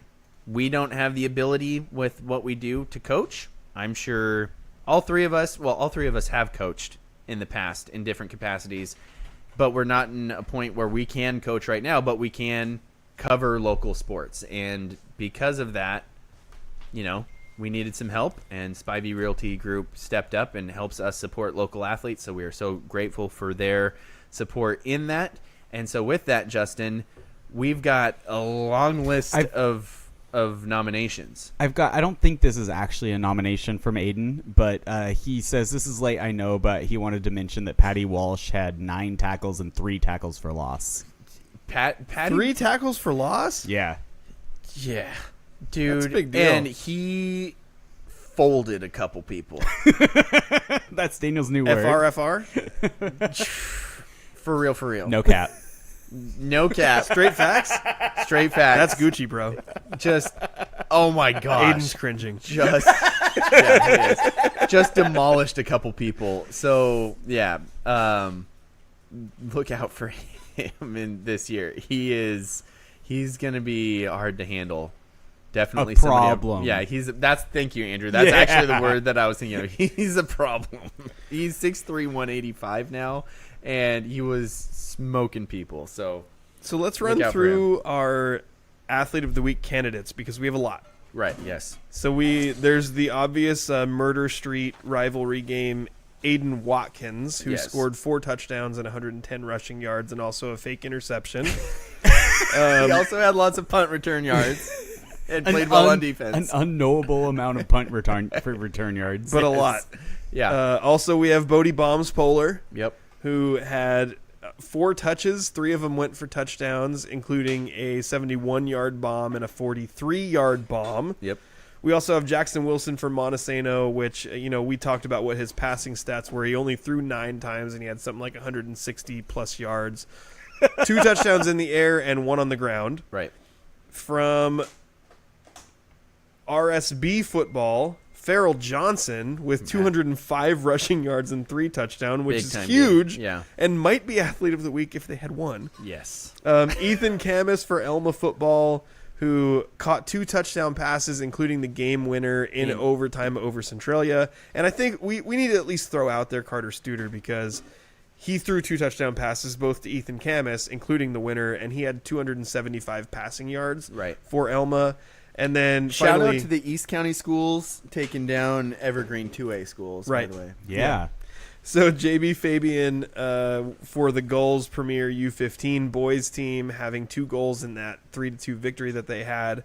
And then also the 3 girls we're going to call the Hat Trick Trio. The hat trick of hat tricks yeah. from Montesano Soccer, Michaela Stanfield, Ada Potts, and Jalen Butterfield, each with 3 goals in a win over Chelan. Right.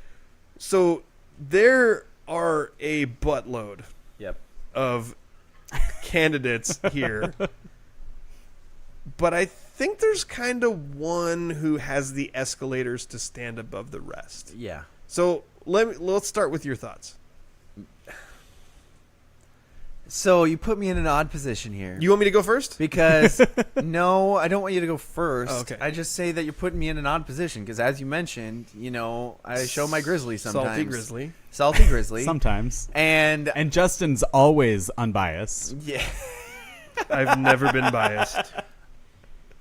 I think that with the escalator, I mean, all great performances, right? Like, we're not saying, oh, you only got this because of an escalator. Like, all ridiculous performances, and then we take into the account escalators. Was it a game winner? Was it against a rival? Check.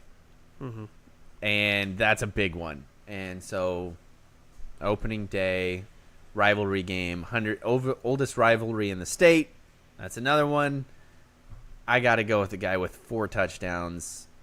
I have to go with Aiden Watkins because it was dominant, and he had an interception in the newspaper. He didn't have the interception, but he had it in the newspaper. He played great defense. He had great special teams. He had 4 touchdowns, you could tell that he So is. many But we talked about this touchdowns. already. He told the refs beforehand, if one of my Yeah. teammates scores a touchdown, call it back so Call a I can flag. score the touchdown. Right. He also seems to be from at least the offensive side. It seems like he's kind of, as you mentioned, Gabe Bodwell was. What'd you say? He's what makes the offense go. Yeah. That's what it felt like with Aiden as well. Like he's what makes the offense go, and so it's kind of like he's what stirs the drink. You know, it all starts with Aiden Watkins. Everything builds off around from that. And so I think that that's where you got to go with this too. Is it's not just that he had 4 touchdowns, which is ridiculous, and it's not just that he had over 100 yards rushing, but the leadership of the juice that he brings. And you know what? I kind of like a guy, as much as it's the opposite of who I was. I was very much like, I'm never going to say anything because then I won't get embarrassed. But he saw our predictions and was like, you're kidding, right? And then he went out and backed it up with his play on the Rob field. and I were closest. Yeah, he came Just so you and just was like, this is a joke, and then he proved it. And so I kind of like that he put himself out there a little bit and then absolutely backed it up. And then also has been pitching us crap all day on the show today, which has been kind of nice. Are you just going to like continue to talk about Aiden, or can I talk about someone different I guess now, you can, or- but okay. yeah, I don't know. So I can't make an argument against Aiden because I don't think the argument exists. If Farrell Johnson, if RSB had won the game, Yeah. it would be really hard not to give him the athlete of the week for Yep. 205 rushing yards and 3 It's touchdowns. massive. Yeah. Also, like a hat trick trio. It's I've never heard of that. Neither have I. I've heard of like an individual girl scoring 5 or 6 goals in a game. A glut. Could you call it a hat trick? A hat trick. Like, so there's an amount of like, I don't know who you would give it to between Michaela, Ada, and Jalen. Right. But for Monty Soccer, like, literally a hat trick of hat tricks is something I've never seen before, Right. which is pretty cool. Yeah. Then, of course, you got the Montesano football game. Shocker. You have someone who scored 3 touchdowns on 4 touches. That's impressive. Bodie Bombs Polar, Yep. who also had, I think it was 132 scrimmage yards or something in that range off of 4 touches and 3 touchdowns. And then Jackson Wilson, who I would like to... and also, I should mention that what the Montesano players did all happened in the first half. Right. Because there was a lot of subs being mixed in the second half. I think, actually, Bodie's rushing touchdown was in the third quarter. Okay. But, like, you know, and when we talk about his passing touchdowns, those were all in the first half. I think also because Jackson Wilson coming in as, like, a first-time true starter. Like, he has started games before. Right. But only because somebody was injured, right? So, like, when Jaden McElravy was injured over the last couple of years, Jackson would step in. So he has experience. But he goes into this season knowing, I'm the guy. Right. We're playing against Black Hills. Oh, they beat us last year.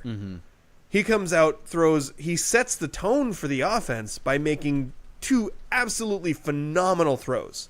You know, the one I mentioned to Mason Rasmussen, the deep ball to Bodie Polar for the 41-yard, 43 or whatever it was, yard touchdown Right. early in the game, and then rushing for a touchdown later. So there were big things that happened in that game, but it's not a Murder Street game. So, like, I love that it's Murder Street. if we're looking at, like, there's like, this is Coach- another thing you've beat me down Coach Daniel chimed in to say that he's not sure about escalator for a match where you called it the Murder Street Rivalry. He's not sure about that. He did say that Aiden bossed that game, though. It was tough to watch from Hoquiam. yeah. Yes. So like, we just listed like 10 athletes, Yes. right? And all of them had phenomenal accomplishments. We Yep. could probably narrow it down Phenomenplishments. We could narrow it down to probably about 6 athletes who are like a slight tier above the rest of them. And only one of those kids scored 4 times. Yeah. And only one of those kids did it in their single biggest rival game of the year. Yep. So if when we need to break a tie, we go escalators. Yep. And the Murder Street game, This is RSBI all over again. Yes, it And is. it's going to be the Ners. Yeah. No, it's not. The I'm Ners. never going with the Ners. It's too close to the Niners, and no, you stop it. Not It's the M's. It's the M's. It's the Ners. Ners are going all the way. Stop it. So in the Myrtle Street game, are we ready to declare it? I'm fine with it. So Aiden Oh wait, Watkins. that's what you're declaring. I thought you were declaring it the Myrtle Street game. No, yes, I'm too. ready to declare the athlete of the week. Would you like to do the honors for the first ever Spivey Spotlight? Sure. Our Spivey Spotlight Athlete of the Week for his 4 touchdowns, over 100 yards rushing in the Myrtle Street Rivalry Game. Aiden Watkins is our first Spivey Spotlight Athlete of the Week for just a huge performance and, really jump-starting his team from all levels. Yeah. And Aiden, if you want to get another one of these Athlete of the Week awards, you might want to try to actually get the interception this time instead of just getting credit from it from the newspaper. Just a thought. I'm just throwing it out there. Just throwing it out there. Anyway, congratulations to Aiden. We have said, that you have peaked, but maybe you'll get another one this year, and so then you'll just plateau. Instead of At the top. peak. Yeah. Yeah. But it's all. I have a question for you, actually. Okay. When someone says it's all downhill from here, does that mean things are going to get worse or it's easier? easier? Like it's double meaning, right? Like if you the literal, you said Aiden has peaked now because he won Athlete of the Week, which he Right. also did last year. So, Oh, dang it. so he's peaked because Yeah. he's Athlete of the Week. He Right. can plateau Right. by remaining Athlete of the Week, but then it's downhill if he doesn't win them anymore. So that's bad. But I've heard people say it's all downhill from here, as in, oh, it's about to get easier.